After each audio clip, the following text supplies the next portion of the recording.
Hi friends, welcome to my channel. நம்ம இன்னைக்கு இந்த வீடியோல கேக் cream எப்படி செய்யலாம்னு சொல்லிட்டாங்க பார்க்க போறோம்.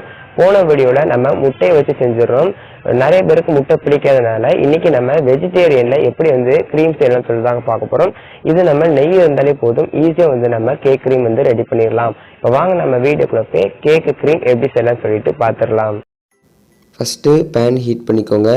அதில் ஒரு 50 ml அளவு தண்ணி சேர்க்காத கெட்டியான பேக்கெட் பால் சேர்த்துக்கோங்க. இதுக்கு பதிலாக நீங்கள் மாட்டுப்பால் கூட சேர்த்துக்கலாம். இது பார்த்தீங்கன்னா ஒரு அரை கப் அளவு இருக்கும். சேர்த்துட்டு இது கூடவே 100 கிராம் அளவு பொடிச்ச சுகர் சேர்த்துக்கோங்க. மிக்சியில் சேர்த்து நல்லா அந்த மாதிரி சுகரை அரைச்சி எடுத்துக்கோங்க. ஸோ அதை நம்ம இது கூட சேர்த்து நல்லா மிக்ஸ் பண்ணலாம். ஸோ நம்ம இந்த ஸ்டேஜில் ஸ்டவ் ஆஃப் பண்ணக்கூடாது. ஸோ நான் எப்போ ஆன் பண்ணணும்னு சொல்கிறேன். ஸோ இப்போ ஓரங்கள்லாம் இருக்கக்கூடிய அந்த சுகர் பவுடர் சேர்த்து இந்த பாலோட நம்ம நல்லா மிக்ஸ் பண்ணி எடுத்துக்கணும். ஸோ சுகர் கம்ப்ளீட்டாக இந்த பாலில் நல்லா கரைஞ்சி வரணும். இப்போ பாருங்கள், பாலை நல்லா கரைஞ்சிருச்சு. இப்போ இது கூட 2 டேபிள் ஸ்பூன் அளவு மைதா மாவு சேர்த்துக்கோங்க. உங்கள்கிட்ட இப்போதைக்கு மைதா மாவு இல்லை அப்படின்னா நீங்கள் இதுக்கு பதிலாக கார்ன்ஃப்ளவர் மாவு கூட சேர்த்துக்கலாம். மைதா மாவு சேர்க்கறது நான் பெட்ரு அப்படின்னு சொல்லுவேன். சேர்த்துட்டு ஒரு தடவை நல்லா கலந்து விட்டுக்கோங்க. எந்த ஒரு கட்டிகளும் இல்லாமல் நம்ம இதை மிக்ஸ் பண்ணி எடுத்துக்கலாம். ஸோ நல்லா பார்த்தீங்கன்னா இந்தளவுக்கு மிக்ஸ் ஆகிருச்சு பாருங்கள். இந்த ஸ்டேஜில் நம்ம ஸ்டவ் ஆன் பண்ணிவிட்டு மீடியம் ஃப்ளேமுக்கு நம்ம மாற்றிக்கலாம்.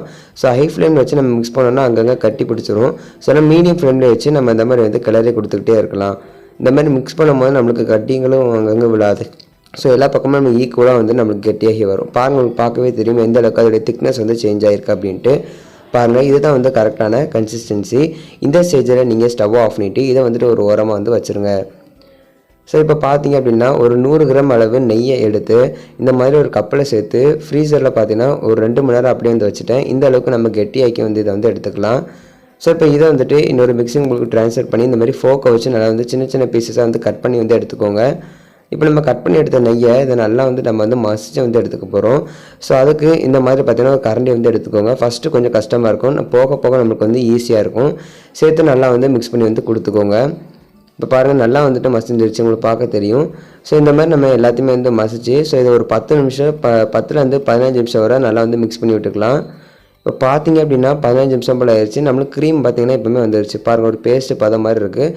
ஸோ இந்த ஸ்டேஜில் நம்ம எடுத்து வச்சுருக்க அந்த மைதா பேஸ்ட் இருக்கு இல்லையா, கொஞ்சம் கொஞ்சமாக சேர்த்து நம்ம மிக்ஸ் பண்ணியிருக்கலாம். ஃபஸ்ட்டு நம்ம அதிகமாக போட்டக்கூடாது.